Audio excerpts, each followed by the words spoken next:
The town of Harper's Creek had always been quiet, nestled between vast stretches of forest and fields.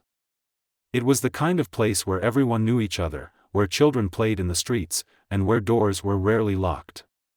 But for the Daniels family, their new house felt anything but welcoming. The house had been a deal too good to pass up. A large, old farmhouse on the outskirts of town, complete with sprawling fields, a barn, and a pond. Greg and Lisa Daniels had 2 young children, Claire and Tommy, and they'd moved from the city in search of a simpler, quieter life. The house seemed like a dream, a chance to start fresh, to escape the noise and chaos of urban life. But from the moment they set foot in the place, an unease settled over them like a thick fog. It started with the basement. "Greg, have you checked out the basement yet?" Lisa asked one evening, her voice tinged with apprehension. She was sorting through boxes in the kitchen, trying to bring some order to the chaos of their move. Greg shook his head. "Not yet." "Why?" Lisa hesitated, glancing toward the door that led to the basement stairs. "I don't know. I went down there to store some boxes, but it feels strange down there. Cold. And I swear I heard something." "Probably just the old pipes or the wind," Greg said, shrugging it off. But he noticed the way Lisa shivered at the mention of it. That night, as the rest of the family slept, Greg decided to take a look for himself.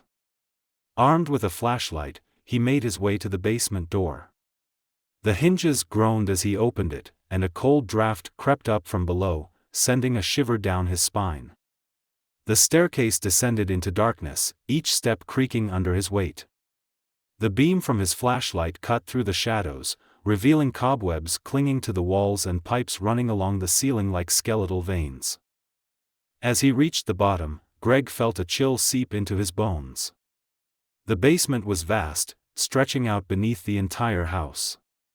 Old furniture lay in haphazard piles, draped in dusty sheets.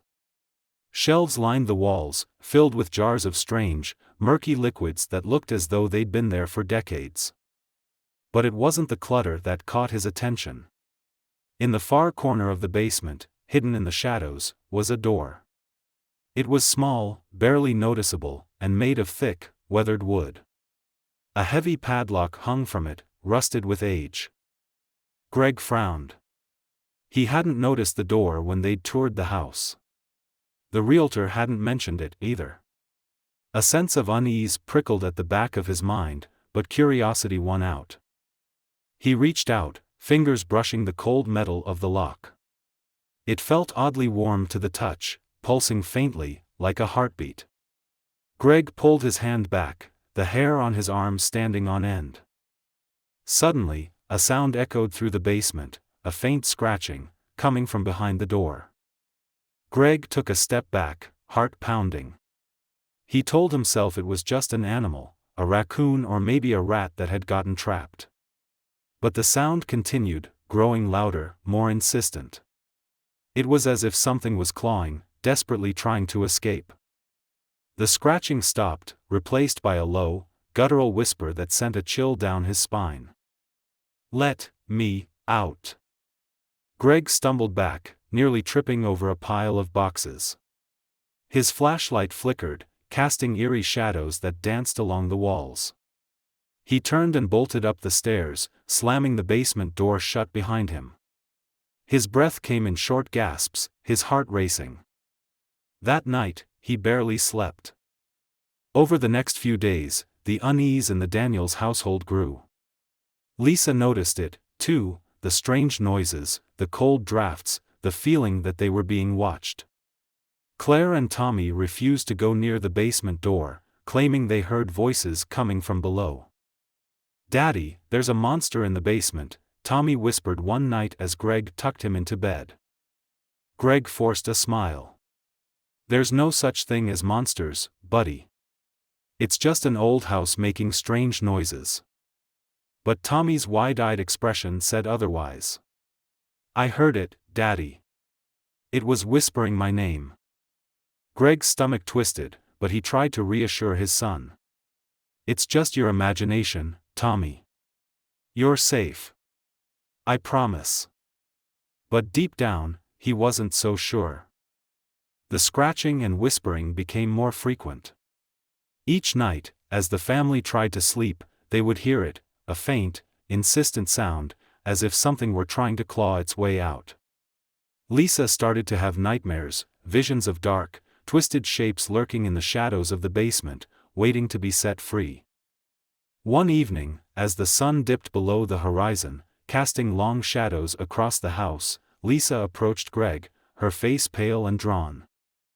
"We need to get rid of that door," she whispered. "It's not safe. I can feel it, whatever is behind it, it wants to get out." Greg nodded, his own fear mirrored in her eyes. He knew she was right. The door had become an obsession, a dark presence that seemed to cast a shadow over their lives. They couldn't ignore it any longer. The next morning, armed with a crowbar and a heavy-duty hammer, Greg made his way down to the basement. Lisa followed, clutching a flashlight in one hand and a cross she had found in one of the boxes of their old things. The basement was colder than ever, the air thick with an almost tangible sense of dread. They approached the door, the old padlock still hanging from it like a silent guardian. With a deep breath, Greg raised the hammer and brought it down on the lock. The sound echoed through the basement, a sharp crack that seemed to vibrate through the walls. He struck it again, and again, until the lock finally gave way, clattering to the ground. For a moment, they stood in silence, staring at the now unlocked door. "Are you sure we should open it?" Lisa whispered, her voice barely audible. Greg hesitated, but the need to know outweighed his fear. He reached out, grasping the handle, and pulled the door open. The stench hit them immediately, a foul, rotting odor that made them both gag. Behind the door was a narrow passage, leading deeper into the darkness. The walls were rough, carved from stone, and damp with moisture that trickled down in dark, slimy streaks. They stepped inside, the flashlight beam cutting through the thick blackness. The passage twisted and turned, leading them deeper into the earth. The walls seemed to close in around them, and the air grew colder with each step.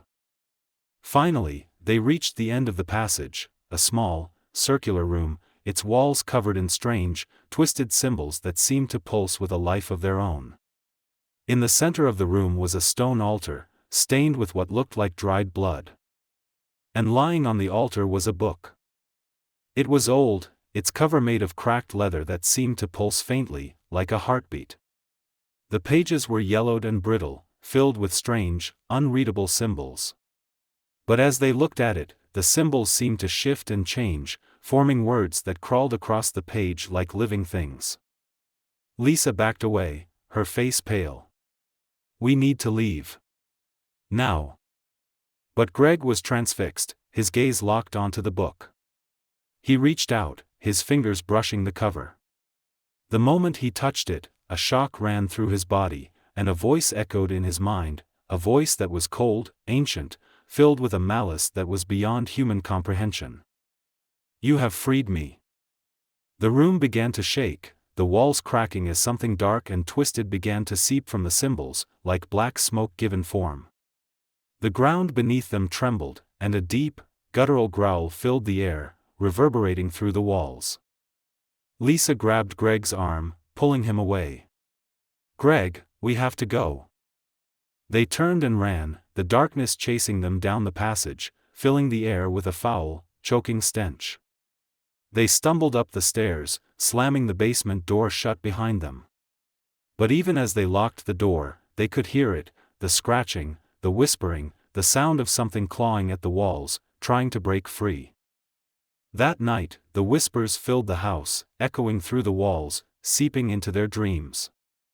They could hear it in every room, a low, insidious voice that spoke of darkness and death, of things that should never be seen by human eyes. The family didn't sleep. They huddled together in the living room, listening as the thing in the basement clawed and scraped, its whispers growing louder, more insistent. Over the next few days, the house began to change. Dark stains appeared on the walls, spreading like mold, filling the air with a sickly sweet odor. The floors creaked under invisible footsteps, and shadows seemed to move of their own accord, lurking in corners, watching them with unseen eyes. Tommy and Claire grew pale and listless, their eyes haunted, as if they could see something that no one else could. They refused to sleep in their rooms, clinging to their parents, their faces twisted with fear. "Daddy," Claire whispered one night, her voice trembling. "It's coming for us." Greg looked at his daughter, at the terror in her eyes, and felt his own fear rise. He knew she was right. The thing in the basement was no longer content to stay hidden.